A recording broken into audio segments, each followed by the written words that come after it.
بعد فإن خير الحديث كتاب الله وخير الهدى هدى محمد صلى الله عليه وسلم وشر الأمور محدثاتها وكل محدثة بدعة وكل بدعة ضلالة وكل ضلالة في النار. أعوذ بالله من الشيطان الرجيم. بسم الله الرحمن الرحيم. قل هل يستوي الأعمى والبصير ولا الظلمات ولا النور ولا الظل ولا الحرور. آخر الآية. وقال الله تعالى في موضع آخر فاعلم أنه لا إله إلا هو. آخر الآية.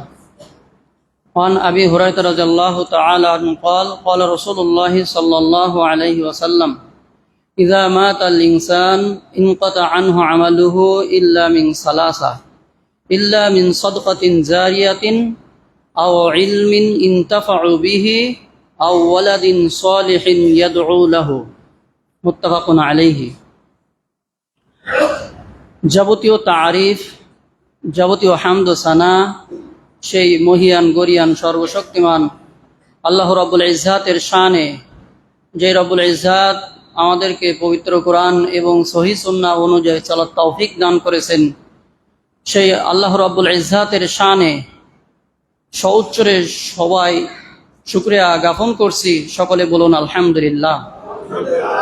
অন্তরের অন্তরস্থল থেকে দুরূদ ও সালাম বর্ষিত হোক মানবতার মহান নেতা আহমদে মুস্তফা হুজুরে আরবি, সোনার খনি, নয়নের মণি হযরত মুহাম্মদ সাল্লাল্লাহু আলাইহি ওয়াসাল্লামের প্রতি। আল্লাহুম্মা সাল্লি আলাইহি আল্লাহুম্মা বারিক আলাইহি। সম্মানিত মুসল্লিবৃন্দ, মুরব্বিয়ান ইকরাম, যুবকবৃন্দ, তলাবে ইলম, আলেমে ইজম, পদ্মার অন্তরালে অবলা সরলা দিন দরদি মা ও ভগ্নীগণ, মানুষ পৃথিবীতে বাঁচতে গেলে সঠিকভাবে জীবন পরিচালনা করতে গেলে মানুষের ইলম দরকার হয়, মানুষের জ্ঞানের দরকার হয়। যা কিছু করবেন মানুষের জ্ঞানের দরকার হবে, ইলমের দরকার হবে। ইলম এটা আরবি শব্দ যার অর্থ হচ্ছে জ্ঞান অর্জন। প্রতিটি কাজেই মানুষকে জ্ঞান অর্জন করতে হবে। কোনো ব্যক্তি মূর্খ থাকতে পারবে না, তাকে জ্ঞান অর্জন করতেই হবে।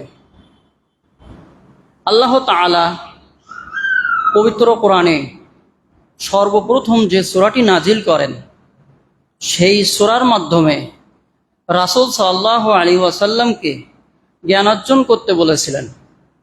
রাসূলুল্লাহ সাল্লাল্লাহু আলাইহি ওয়াসাল্লাম ছিলেন উম্মি বা নিরক্ষর, অর্থাৎ তিনি লিখতে পারতেন না। এ কথার অর্থ এই নয় যে আল্লাহ রাসূল সাল্লাল্লাহু আলাইহি ওয়াসাল্লাম মূর্খ ছিলেন। তিনি জ্ঞানী ছিলেন, কিন্তু হাতে লিখতে পারতেন না, অক্ষর জ্ঞান ছিল না। তো আল্লাহ তাআলা তাকে সর্বপ্রথম জ্ঞান অর্জনের জন্য পড়তে বললেন, লিখতে বললেন এবং কলম দ্বারা লিখতে বললেন। আল্লাহ তাআলা গোটা পৃথিবী সৃষ্টির আগে সর্বপ্রথম কলম সৃষ্টি করেছেন। কলম সৃষ্টি কেন করেছেন? কলমের মাধ্যমে লেখা যাবে, আর লেখার মাধ্যমে জ্ঞান অর্জন হবে। এই জন্য আপনাকে আমাকে যে কোনো জিনিস মুখস্থ করার পূর্বে সর্বপ্রথম লিখতে হবে, যে কোনো জিনিস লিখতে হবে। এই জন্য পৃথিবীতে আপনাকে আমাকে জ্ঞান অর্জনের পাশাপাশি অবশ্যই লেখালেখির অভ্যস্ত হতে হবে। আল্লাহ তাআলা পবিত্র কোরআনে হিরা গুহায় যখন রবিউল আউয়াল মাসে আল্লাহ রাসূল সাল্লাল্লাহু আলাইহি ওয়াসাল্লাম তখন স্বপ্নে ওহী দেখতেন, সেই স্বপ্নের ওহীটা বাস্তবে রূপদান করত। সকালে উঠে যেমন সূর্য ওঠে খুব সুন্দর দেখা যায়, স্বপ্নের পরে সুন্দরভাবে সেই জিনিসটাই ঘটতো। যখন রমাদান মাস আসলো, আল্লাহ রসুল সাল্লাল্লাহু আলাইহি ওয়াসাল্লাম সিয়াম থাকলেন, নির্জনতা অনুভব করলেন। তিনি সাওর গুহায়, হীরা পর্বতের গুহায় তিনি খাদ্য নিয়ে গেলেন এবং সেখানে থাকতে থাকলেন। শেষ দশকে তিনি ইতিকাফে করলেন সেখানে। আর সেখানেই জিবরিল আলাইহিস সালাতু ওয়াস সালাম সশরীরে আল্লাহ রসুল সাল্লাল্লাহু আলাইহি ওয়াসাল্লামের কাছে সূরা আলাকের প্রথম 5টি আয়াত নাজিল করেন। সূরা আলাকের প্রথম 5টি আয়াত নাজিল করে আল্লাহ তাআলার সর্বপ্রথম আল্লাহর বড়ত্ব, আল্লাহর নিয়ামত, আল্লাহর শুকরিয়া আদায় করার সাথে সাথে আল্লাহ রসুল সাল্লাল্লাহু আলাইহি ওয়াসাল্লাম যে উন্নত, সবচাইতে শ্রেষ্ঠ মানুষ, সেটাও উল্লেখ করলেন। আল্লাহ তাআলা বললেন, আউযু বিল্লাহি মিনাশ শাইতানির রাজীম, বিসমিল্লাহির রহমানির রহিম, ইকরা বিসমি রাব্বিকাল্লাযী খলাক। ইকরা, তুমি পড়ো তোমার প্রভুর নামে যিনি তোমাকে সৃষ্টি করেছেন। এই আয়াতের মাধ্যমে আল্লাহ তাআলা এখানে শিক্ষা দিচ্ছেন যে পড়ো তোমার প্রভুর নামে। এখানে আল্লাহর নামে বলতে বোঝানো হয়েছে ইকরা বিসমিল্লাহি বিফাতিহাতিল্লাহি, অর্থাৎ আল্লাহর যে কিতাব পড়বে তাতে তুমি সর্বপ্রথম বিসমিল্লাহ দ্বারা সংযোগ করো। এই জন্য যে কোনো কাজের শুরুতে, ভালো কাজের শুরুতে আপনাকে আমাকে বিসমিল্লাহ বলতে হবে। বিশেষ করে কোরআন পড়ার সময় আল্লাহ তাআলা সূরা ফাতিহার আগেই বিসমিল্লাহ লিপিবদ্ধ করলেন। যে কোনো ভালো কিতাব শুরু করার শুরুতেই আলেমগণ, তাফসীর কারকগণ সকলেই বিসমিল্লাহির রহমানির রহিম দিয়ে কিতাব শুরু করেছেন। কোরআনেই বলা হয়েছে, এখানে বিসমিল্লাহ দ্বারা উদ্দেশ্য বিসমিল্লাহর আগেই অবশ্যই আউযু বিল্লাহ পড়তে হবে। আল্লাহ তাআলা বলছেন, ফাইযা ক্রাআতাল কুরআনা ফাসতাঈয বিল্লাহি মিনাশ শাইতানির রাজীম, যখন তোমরা কোরআন তেলাওয়াত করবে তখন বিতাড়িত শয়তান থেকে আল্লাহর কাছে আশ্রয় চাইবে। সেটার পদ্ধতি কি? আউযু বিল্লাহি মিনাশ শাইতানির রাজীম, তারপর বলবে বিসমিল্লাহির রহমানির রহিম, তারপর আপনি যে কোনো সূরা পড়েন, এভাবে পড়বেন। কোনো ব্যক্তি যদি কোনো তেলাওয়াত করার অবস্থায়, কোনো বৈঠকে তেলাওয়াত হচ্ছে, এই অবস্থায় কোনো হাফেজে কোরআনকে যদি ধরা হয় যে আপনি 12 নম্বর পারার 5 নম্বর পৃষ্ঠা পড়েন, তাহলে সে প্রথমে বিসমিল্লাহ বলবে না, কারণ ওখানে পড়া রানিং অবস্থায়। তবে যদি সে প্রথমে আসে তাহলে আউযু বিল্লাহ পড়বে, তারপরে বিসমিল্লাহ পড়বে।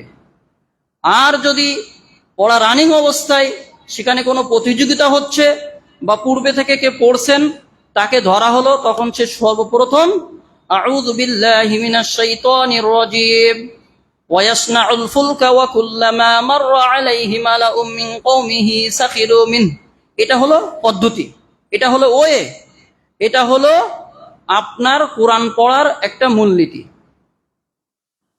তারপরে আল্লাহ রসুলকে বলা হলো ইকরা বিসমি রাব্বিকাল্লাযী খলাক, তুমি পড়ো তোমার প্রভুর নামে যিনি তোমাকে সৃষ্টি করেছেন।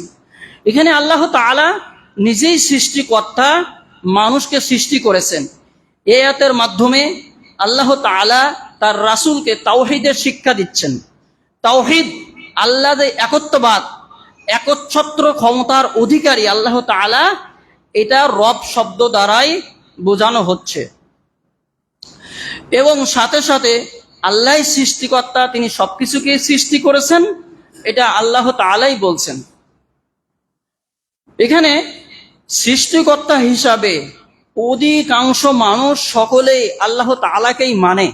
যেমন আল্লাহ তাআলা পবিত্র কোরআনে আল্লাহ তাআলা ঘোষণা করছেন, ওয়ালা ইন সাআলতাহুম মান খালাকাস সামাওয়াতি ওয়াল আরদা লায়াকুলুন্নাল্লাহ কুলিল হামদুলিল্লাহি বাল আকসারুহুম লা ইয়ালামুন ওয়ালাইন সাআলতাহুম, যদি তাদের কাছে জিজ্ঞাসা করা হবে, তখন তারা বলবে মান খালাকাস সামাওয়াতি ওয়াল আরদ, আসমান এবং জমিন কে সৃষ্টি করেছে? তখন তারা বলবে কুলিল হামদুলিল্লাহ, তারা বলবে আলহামদুলিল্লাহ, সকল প্রশংসা আল্লাহর জন্য, সবকিছুই আল্লাহ তাআলাই সৃষ্টি করেছে। যে কোনো ধর্মাবলম্বীর কাছে যদি জিজ্ঞাসা করা হয় আসমান এবং জমিন সৃষ্টি করেছে কে, তাহলে খালেক হিসাবে, সৃষ্টিকর্তা হিসাবে তারা আল্লাহকে স্বীকার করবে। বাল আকসারুহুম, অধিকাংশ মানুষ লা ইয়ালামুন, সেটা জানে না। তবে রব হিসাবে আল্লাহ তাআলাকে স্বীকার করে না, রব হিসাবে স্বীকার করে না। যখন ফিরাউন তিনি বলেছিলেন যে আমি রব, ক্বালা আনা রাব্বুকুমুল আ'লা, আমি হচ্ছে সবচেয়ে বড় রব, ফিরাউন এই কথা বলেছিল। নমরুদ সে নিজেকে রব হিসাবে দাবি করেছিল, অথবা তার শায়েস্তা কল্পে আল্লাহ তাআলা একটা কানা ন্যাংলা মশা দ্বারা আল্লাহ তাআলা তাকে শায়েস্তা করেছিলেন। যিনি রব হন তিনি এত নরমাল নন, তিনি সকল ক্ষমতার উৎসের মালিক। অতএব ফিরাউন যুগে যুগে নব্য ফিরাউন, নব্য নমরুদ তারা আসবে, নিজেদেরকে রবের কাতারে দাঁড় করাবে, কিন্তু তাদের মরণ হবে জঘন্য। এই জন্য অনেকেই নিজেকে রব হিসাবে স্বীকার করলেও তাদের যে করুণ পরিণতি, ইতিহাস, এটা কলম দ্বারাই লিখিত হয়েছে। আল্লাযী খালাকাল ইনসান, যিনি মানুষকে সৃষ্টি করেছেন, যিনি মানুষকে সৃষ্টি করেছেন সেই আল্লাহ আপনাকে আমাকে ভাষা জ্ঞান দিয়েছেন, কলমের মাধ্যমে আমাকে আপনাকে শিক্ষা দান করেছেন। খলাকাল ইনসান মিন আলাক, সেই আল্লাহ আমাকে আপনাকে সৃষ্টি করেছেন রক্ত জমাট বাঁধা থেকে। এটা হলো বৈজ্ঞানিক কৌশল যে আল্লাহ তাআলা আমাদেরকে রক্তপিণ্ড থেকে সৃষ্টি করেছিলেন, মানুষ যাতে কোনো অহংকার না করে, মানুষ যাতে কোনো মানুষের ভিতরে অহংকার না থাকে, সেজন্য অপরকে জুলুম না করে। এই জন্য আল্লাহ তাআলা এই আয়াতের মাধ্যমে শিক্ষা দিলেন যে তোমাকে একটা ঘৃণিত জঘন্য পানি থেকে, তারপর ওই পানিটাকে আমি আস্তে আস্তে রক্তটাকে আমি আস্তে আস্তে হাড়ে আমি বিভিন্ন মজ্জা, তারপরে শিরা, উপশিরা ইত্যাদি দিয়ে তোমাকে আস্তে আস্তে শক্তিশালী করেছি। আল্লাহ তাআলা এভাবে মায়ের গর্ভে শুক্রাণু দিয়ে, ডিম্বাণু এবং বীর্যের মাধ্যমে আল্লাহ তাআলা মানুষ সৃষ্টি করেন। যখন তার বয়স 120 দিন বা 4 মাস উপনীত হয়, তখন আল্লাহ তাআলা তার ভিতরে রুহু ফুঁকে দেন। এর আগে রুহু ফুঁকে দেন না। অতঃপর আল্লাহ তাআলা তার ভাগ্যলিপি নির্ধারণ করে থাকেন, সে কি খাবে, কখন মরবে, কার সাথে বিবাহ করবে, কোথায় গিয়ে কি ক্ষতির সম্মুখীন হবে, কোথায় গিয়ে সে অ্যাক্সিডেন্ট হবে, সে কত টাকার মালিক হবে, সে কোন ধরনের পোশাক পরিচ্ছদ পরবে, আল্লাহ তাআলা সব কিছু তাকে তখন নির্ধারণ করে দেন। তবে এটা পূর্বে থেকে নির্ধারিতকৃত, আল্লাহ তাআলা মানুষ সৃষ্টির 50,000 বছর আগে এটা তার ভাগ্যলিপি নির্ধারণ করে রেখেছেন। মুমিন হৃদয়ে দৃঢ়ভাবে এটা বিশ্বাস করতে হবে। এই যে আল্লাহ তাআলা মানব সৃষ্টির তত্ত্ব, রহস্য ইত্যাদি উদ্ঘাটন করলেন, এর মাধ্যমে আল্লাহ তাআলা শিক্ষা দিলেন যে মানুষ যেন গবেষণা করে তার জীবন বৃত্তান্ত সম্পর্কে। কিন্তু মুসলমান আজকের গবেষণা করে না, তারা আজকের কলম নিয়ে বসে না, বই খাতা নিয়ে লেখাপড়া করে না, যার কারণে তারা আজকের মূর্খ হয়ে যাচ্ছে। তো এই জন্য আল্লাহ তাআলা এখানে তার সৃষ্টির রহস্য উল্লেখ করলেন, যেভাবে আমি তোমাকে সৃষ্টি করেছি। খলাকাল ইনসানা মিন আলাক, আপনাকে আমাকে রক্তপিণ্ড থেকে সৃষ্টি করেছেন। অতএব আমার আপনার যতই টাকার মালিক হই না কেন, যতই এসি গাড়িতে চড়ি না কেন, যতই এসি বাড়িতে আমরা অবস্থান করি না কেন, কখনো আমাদের ভিতরে অভাব থাকবে না, ধনী গরিবের কোনো বিভেদ থাকবে না। আপনাকে আমাকে সবাইকে সবার সঙ্গে সৌহার্দ্যপূর্ণ আচরণ করতে হবে, মানুষের সাথে ভালো আচরণ করতে হবে। মানুষ একটা, কেউ গরিব কেউ ধনী হবে, কিন্তু মানুষের সাথে সর্বদা ভালো আচরণ করতে হবে। একজন সুইপার যখন আপনার পাশ দিয়ে যাবে তখন আপনি তাকে দেখে নাক ছিটকাতে পারেন না, আপনি তাকে দেখে নাক ধরতে পারেন না। তো অনেক ধনী ব্যক্তি যায়, এমপি যায়, মন্ত্রী যায়, মিনিস্টার যায়, তাকে দেখে আপনি সালাম দেন, তাকে দেখে আপনি নাক ছিটকান না। অথচ এই সুইপার ভালো তার চাইতে, কারণ সে হারাম ইনকাম করে, হারাম পথে চলে, হারাম ভাবে বিচার করে। অথচ তার চাইতে এই সুইপার অনেক ভালো। তাকে দেখে ঘৃণা করার কথা ছিল, কিন্তু তা না করে আপনি আর আমি সুইপারকে দেখে ঘৃণা করছি, কিন্তু এটা করা উচিত নয়। সেও একজন মানুষ এবং 100% এই সুইপারের পেশাটাকে হালাল বলেছেন। অতএব তাকে দেখে নাক ছিটকানো যাবে না। আপনার আমার অধীনস্থ কর্মচারী বাড়িতে কাজ করে, বিশেষ করে ঢাকা শহরগুলোতে মানুষ কাজের মহিলা বা বুয়া বলে থাকে। অনেক সময় তাদের কাজের অজুহাত দিয়ে তাদের গায়ে খুন্তি গরম করে পিঠে সেক দেওয়া হয়, নাউজুবিল্লাহ। একজন মানুষ আর একজন মানুষের সাথে এরকম ব্যবহার করতে পারে না। আল মুসলিম আকুল মুসলিম লা ইয়াজলিমুহু ওয়া লা ইয়াহকিরুহু। এক মুসলমান আর এক মুসলমানের ভাই, সে তার সাথে জুলুম করতে পারে না, অত্যাচার করতে পারে না, তাকে তুচ্ছ তাচ্ছিল্য করে কথা বলতে পারে না। অতএব আপনি আর আমি যতই উচ্চ লেভেলের উঠি না কেন, আমাদের নিম্ন শ্রেণী কর্মচারী ব্যক্তিবর্গের সাথে আমরা সৌহার্দ্যপূর্ণ আচরণ করব, তাদের সাথে ভালো আচরণ করব। এটাই আল্লাহ রাসূল সাল্লাল্লাহু আলাইহি ওয়াসাল্লামের শিক্ষা। আল্লাহ তাআলা তারপরে বলছেন, আমি মানুষকে কলম দ্বারা শিক্ষা দিয়েছি। আল্লাযী আল্লামা বিল কলাম, যিনি মানুষকে কলম দ্বারা শিক্ষা দিয়েছেন। এমন অবস্থায় শিক্ষা দিয়েছেন যে ইকরা ওয়া রাব্বুকাল আকরাম, তুমি পড়ো তোমার প্রতিপালকের নামে, নিশ্চয়ই তোমার প্রতিপালক অধিক দয়ালু, অধিক সম্মানিত। এখানে আল্লাহ তাআলা 5টা আয়াতের মাধ্যমে একটি আয়াতে বলছেন যে আল্লাহ তাআলা দয়ালু। এই দয়ালু শব্দটা কেমন? দুনিয়ার মানুষ অনেক পাপ করে, পাপ করার পরেও আমরা বলি আল্লাহ কেন তাদেরকে শাস্তি দেয় না। মনে করেন ইসরাইল, সে পাপের সমস্ত সীমা পেরিয়ে আমাদের নিরীহ ফিলিস্তিনের, নিরস্ত ফিলিস্তিনের উপরে অত্যাচারের স্টিম রোলার চালাচ্ছে, অথচ আল্লাহ তাআলা তাকে শাস্তি কেন দিচ্ছেন না? দুনিয়ায় অনেক জালেম, কিন্তু আল্লাহ তাদের কেন শাস্তি দিচ্ছেন না? আল্লাহ তাআলা দড়ি ছেড়ে দিয়ে রেখেছেন যে সে কত বাড়তে পারে বাড়ুক, আল্লাহ তাআলা একদিন অবশ্যই তাকে পাকড়াও করবেন।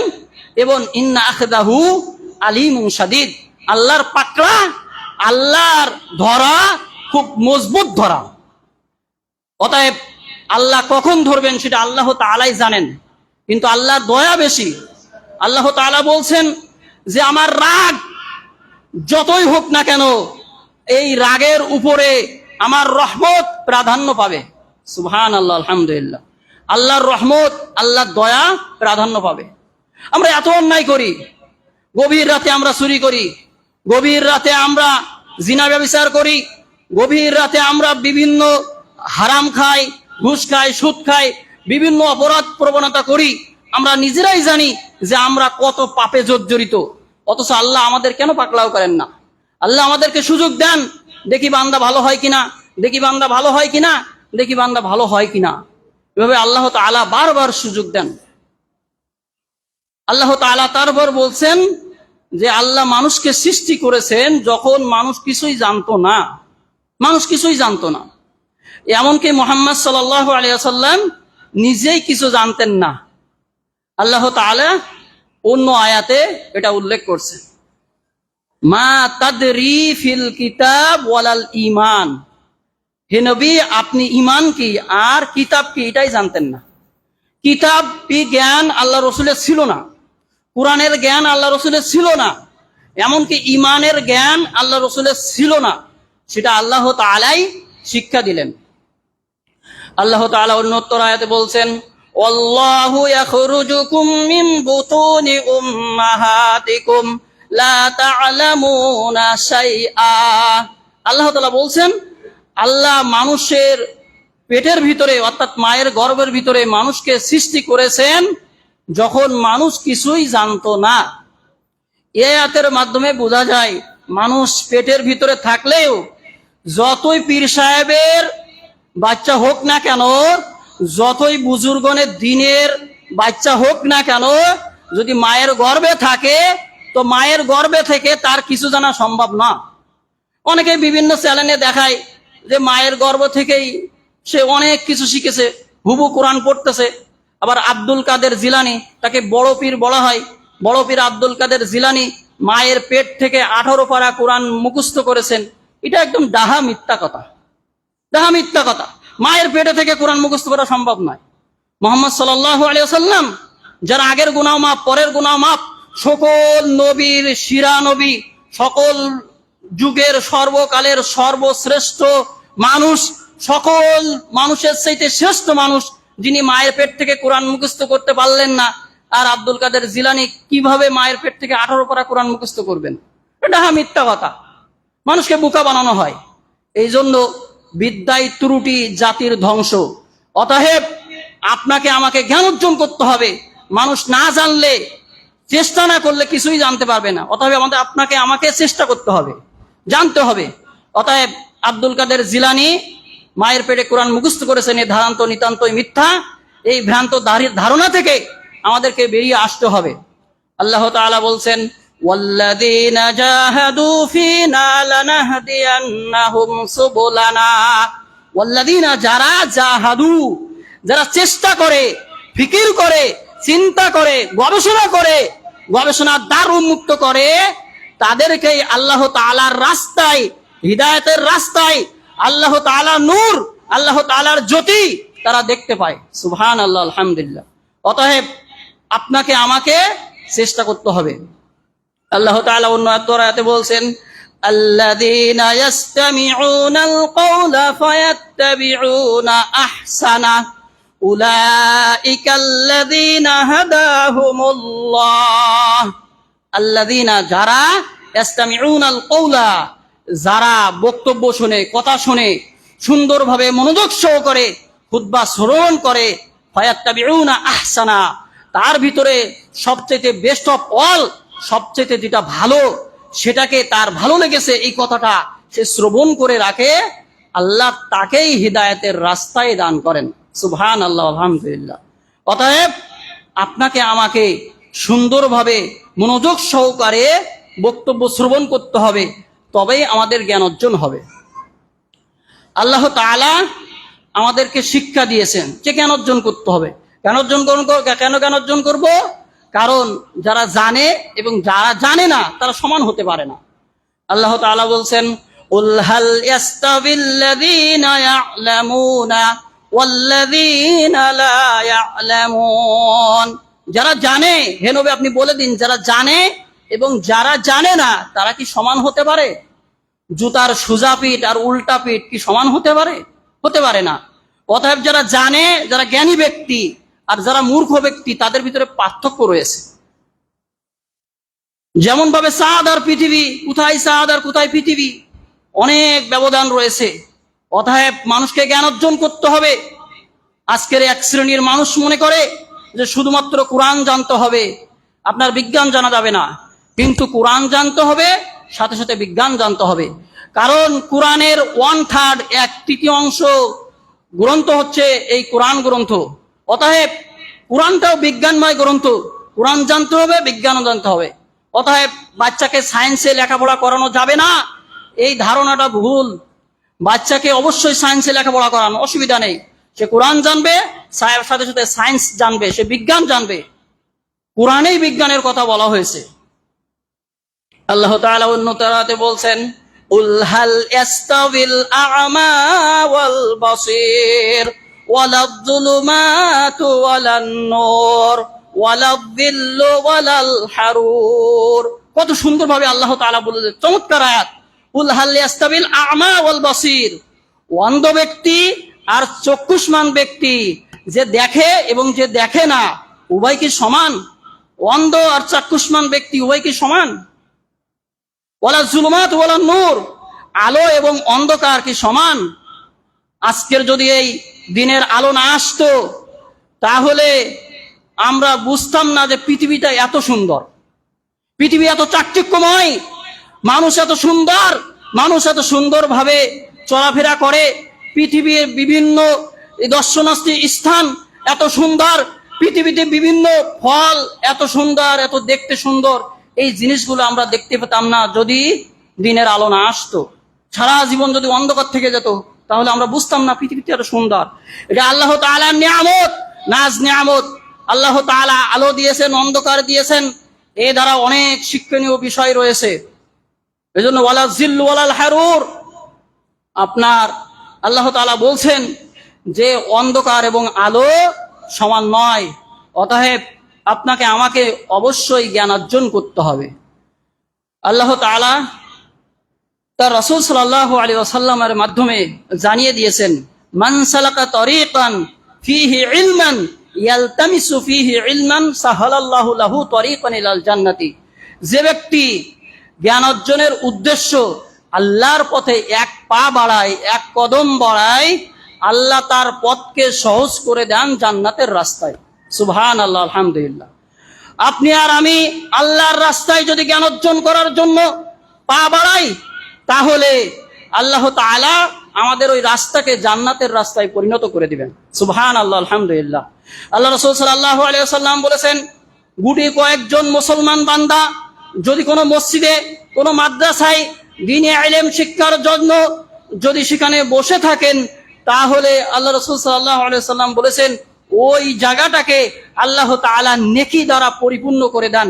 ওখানে ফেরেশতারা তাদের পাখা দিয়ে জানাহা বাউযাতিন, আল্লাহ তাআলা বলছেন যে আল্লাহ রাসূল সাল্লাল্লাহু আলাইহি ওয়াসাল্লাম বলছেন ওই জায়গাটাকে আল্লাহ তাআলা ফেরেশতারা পাখা দ্বারা ঘিরে রাখেন।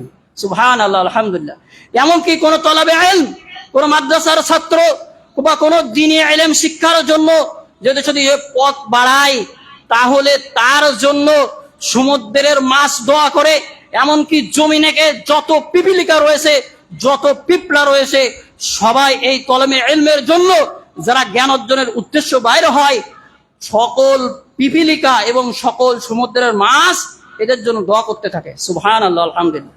কোন বিজ্ঞানী এখনো পর্যন্ত শেষ পর্যন্ত পৌঁছাতে পারে নাই যে সমুদ্রে কয়টা মাছ রয়েছে, জমিনের ভিতরে কত পিপিলিকা আছে, কোন বিজ্ঞানী এখনো পর্যন্ত আবিষ্কার করতে পারে নাই। তাহলে আল্লাহ রসুলের এই হাদিসের ভার কত, আল্লাহ রসুলের এই হাদিসের দাপট কত, চিন্তা করে দেখেন। যদি আমরা জ্ঞান অর্জন করি, অতএব মসজিদ ভিত্তিক জ্ঞান অর্জন করা সবচেয়ে বড় জ্ঞান অর্জন। আপনি মসজিদ করেছেন, মসজিদে এসি লাগান, মসজিদে আপনি টাইলস লাগান, এর ভিতরে কোনো নেকি নেই যদি আপনি মসজিদে কোরআন শিক্ষার ব্যবস্থা না রাখেন, যদি মসজিদে মক্তব পড়ানো না হয়, মসজিদে কোনো দ্বীনি ইলমের শিক্ষার যদি কোনো জায়গা না থাকে, ক্ষেত্র না থাকে, তাহলে কোনো দাম নাই। অতএব মসজিদে তালিমে ইলম থাকতে হবে, সাপ্তাহিক জ্ঞান অর্জনের মাধ্যম থাকতে হবে। প্রত্যেক দিন বাচ্চাদের কোরআন তেলাওয়াত করবে, মুরব্বীরা বসে কিছু কোরআন তেলাওয়াত করবে, যুবকরা বসে কিছু কোরআন তেলাওয়াত করবে, তাদেরকেই আল্লাহ তাআলা হিদায়াত দান করবেন। যুবক এবং বৃদ্ধের মধ্যে পার্থক্য হচ্ছে, একজন যুবকের ইবাদত আল্লাহর কাছে যত দ্রুত কবুল হয়, একজন বৃদ্ধের ইবাদত আল্লাহর কাছে অত দ্রুত কবুল হয় না। কারণ কি, বৃদ্ধের ভিতরে বিভিন্ন জিনিস যে করতে গেলে, অর্থাৎ আপনার দোয়া কালেমা থেকে শুরু করে নামাজের বিভিন্ন পা ভাঙা, আপনার হাতের যে বিভিন্ন কাজ করতে হয়, এটা মুরব্বীরা অনেক সময় করতে পারে না। যার কারণে তাদের চাইতে যুবকের ইবাদত আল্লাহর কাছে বেশি প্রিয়। এমনকি এক শ্রেণীর যুবক কিয়ামতের কঠিন দিনে যখন কোনো ছায়া থাকবে না, বুখারী 660 নম্বর হাদিস, আরশের ছায়ায় এই শ্রেণীর যুবক তারা সর্বপ্রথম আল্লাহর আরশের ছায়ায় থাকবে, যারা তাদের যৌবনটাকে ব্যয় করেছে আল্লাহর রাস্তায়। আল্লাহ তাআলা এমন যুবক আমাদের ভিতরে ফয়সালা করে দিক। বিশেষ করে মসজিদ কমিটিকে বলবো, আপনারা জ্ঞান অর্জন করুন, মসজিদের ভিতরে আপনারা জ্ঞান অর্জন করবেন, নিয়মিত সালাত আদায় করবেন। আল্লাহ তাআলা তৌফিক দান করুন, আমিন। আল্লাহ রাসূল সাল্লাল্লাহু আলাইহি ওয়াসাল্লাম বুখারীর ভিতরে হাদিস উল্লেখ করেছেন, ইদা মাতাল ইনসান ইনকাতা আনহু আমালুহু, যখন মানুষ মারা যায় তখন তার সমস্ত আমল বন্ধ হয়ে যায়। দুনিয়ায় আমরা কত টাকা পয়সা অর্জন করেছি, কত টাকা পয়সা অর্জন করেছি, যদি ছেলে মেয়ে মানুষ না হয় তাহলে এই টাকা পয়সা কোনো দাম নাই। কিছুদিন আগে নিউজ আপনার মাদ্রাসা পড়ায় শিক্ষক এবং মাদ্রাসা পড়া ছাত্র, এই ছাত্র তার পিতাকে মেরে ফেলাইছে, হত্যা করছে, নাউজুবিল্লাহ। দেখে এত খারাপ লাগলো যে বলার অবস্থা রাখে না। আল্লাহ তাআলাই ভাইটিকে জান্নাত দান করুক, আমিন। তবে এই ছেলেটা হয়তো বা মানসিক সমস্যা আছে, আল্লাহ তাআলা তাকে ভালো করুক। সাথে সাথে ছেলে মেয়েদেরকে খেয়াল রাখতে হবে যাতে ছেলে মেয়ে বিপদে না যায়, তাদেরকে জ্ঞান অর্জন করতে হবে, বিশেষ করে দিনী ইলম জ্ঞান অর্জন করতে হবে। দিনী ইলম জ্ঞান অর্জন পিতামাতা করাবে, তারপরেও হয়তো একটা বয়সে এসে পিতামাতার কথা শুনবে না, কিন্তু সেই ক্ষেত্রে পিতামাতাকে দোষারোপ করা যাবে না। অনেক সময় দেখা যায় ছেলেমেয়েকে মাদ্রাসায় পড়ানোর পরে বা দিনে জ্ঞান অর্জন করানোর পরেও ছেলেমেয়ে বিপদে যায়। ছেলে হাফেজ কিন্তু নামাজ পড়ে না কোনোদিন, এত হাফেজ শেষে লাস্টে সূরা নাস পড়তে গেলেও ভুল করে। হাফেজ কিন্তু আলেমের ছেলে, হাফেজ তো সূরা পড়তে গেলে ভুল করে, মানে চর্চা নাই, বলে রিভিউ নেই, পর্যালোচনা নেই, যার কারণে ভুলে যায়। তো এই ক্ষেত্রে সে বড় হয়ে গেছে, তার যথেষ্ট ম্যাচুরিটি বুদ্ধি হয়েছে, তো এই জন্য সেক্ষেত্রে পিতামাতাকে দোষারোপ করা যাবে না, পিতামাতাকে চেষ্টা করতে হবে। তো এই জন্য নূহ আলাইহিস সালামের ছেলে বিপদগামী গিয়েছিলেন, এমনকি হযরত ইব্রাহিম আলাইহিস সালামের পিতা আজর তিনি মূর্তি পূজারক ছিল। অতএব পিতার দোষে ছেলেকে দোষারোপ করা যাবে না, ছেলের দোষে পিতাকে দোষারোপ করা যাবে না। তবে পিতাকে সজাগ দৃষ্টি রাখতে হবে, বিশেষ করে দ্বীনি ইলম জ্ঞান অর্জন করার জন্য চেষ্টা চালাতে হবে। আমাদের আলেমদের উচিত এক আলেম আরেক আলেমের সাথে ভালো আচরণ করতে হবে। বিশেষ করে আমরা যেন কোনো ক্ষেত্রে হিংসা না করি। মনে করেন এক সংগঠন আর এক সংগঠনের আপনার গীবত কিভাবে করবে সেটারও একটা মূলনীতি আছে। মূলনীতি কি? আপনি আমি সালফে সালেহিন যেভাবে তাদেরকে ব্যবস্থা করেছিলেন ভুল ধরার জন্য, সেই ব্যবস্থাটা করতে হবে, এই জ্ঞান থাকতে হবে, ন্যূনতম জ্ঞান থাকতে হবে। এখন কোন আলেম যদি বলে যে আমাদের এই সংগঠনটা জান্নাতের জন্য কাজ করে আর ওই সংগঠনটা দুনিয়ার স্বার্থে কাজ করে, তাহলে ডাহা মিথ্যা কথা বললো। এই আলেম জান্নাতের সাথে নিজেই কাজ করে, ও নিজেও জানে না ও যে কাজ করে, ও নিজেই ঘুষখোর, ও নিজেই সুদখোর, ও নিজে যাবতীয় অপরাধ প্রবণতার সাথে জড়িত, তো যে জান্নাতের সাথে কিভাবে কাজ করছে। অতএব কোন সংগঠন কিসের সাথে কাজ করছে সেটা তারাই জানে। অতএব আপনি আগে জান্নাতের সাথে কাজ করুন, অতএব আপনি আগে জান্নাতের সাথেই কাজ করুন। অতএব আপনি আগে মানুষকে দোষ ত্রুটি ধরার আগে চিন্তা ভাবনা করবেন যে আপনি তাকে কি জন্য দোষ ত্রুটি ধরছেন। তবে কিছু কিছু ক্ষেত্রে যদি ভুল ত্রুটি হয়, ইমাম সাহেবের ভুল হয়েছে, সবার সামনে একটা বিষয় না বলে আপনি তাকে অন্য সময় এক কর্নারে নিয়ে বলতে পারেন যে এইটা এভাবে করলে কেমন হয়। আপনি ভুল ধরলেন না, কিন্তু কেমন হয় এই যে তার ব্রেনে দিয়ে দিলেন, এইটা হচ্ছে আপনি একটা জ্ঞানী মানুষ। আপনি যদি হুট করে সমস্ত মুসল্লির সামনে ভুল ধরেন, তাহলে এটা বেয়াদবি হয়ে যায় এবং বিষয়টা গন্ডগোল ফাসাদ সৃষ্টি হয়ে যায়। অতএব এক আলেম আর এক আলেমের আয়না স্বরূপ আপনি আমি এক আলেমের কাছ থেকে শিখবো, তাদেরকে গীবত করব না, হিংসা করব না, ফাসাদ সৃষ্টি করব না, এলাকায় সকলে সৌহার্দ্যপূর্ণ আচরণ করব যেন আমরা আমাদের ভাই।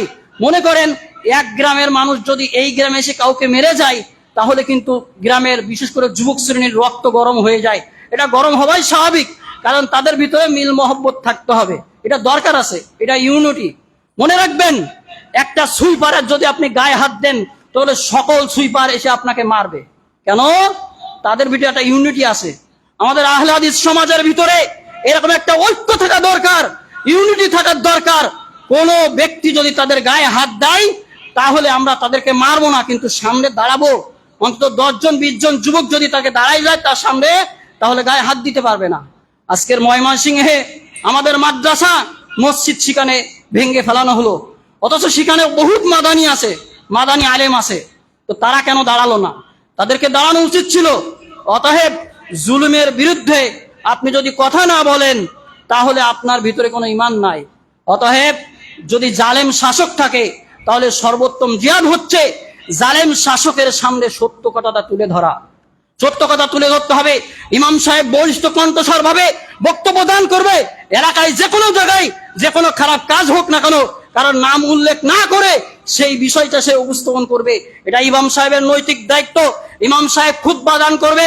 যদি সুদের প্রভাব যদি এই এলাকায় বেশি হয়, চুরি পরিকল্পনা যদি এই এলাকায় বেশি হয়, তাহলে চুরির আলোচনা করবে। সুদের প্রভাব যদি বেশি হয়, তাহলে ইমাম সাহেব সেই খুতবায় চুরির আলোচনা করবে, সুদের আলোচনা করবে, ঘুষের আলোচনা করবে। এটা ইমাম সাহেবদের নৈতিক দায়িত্ব।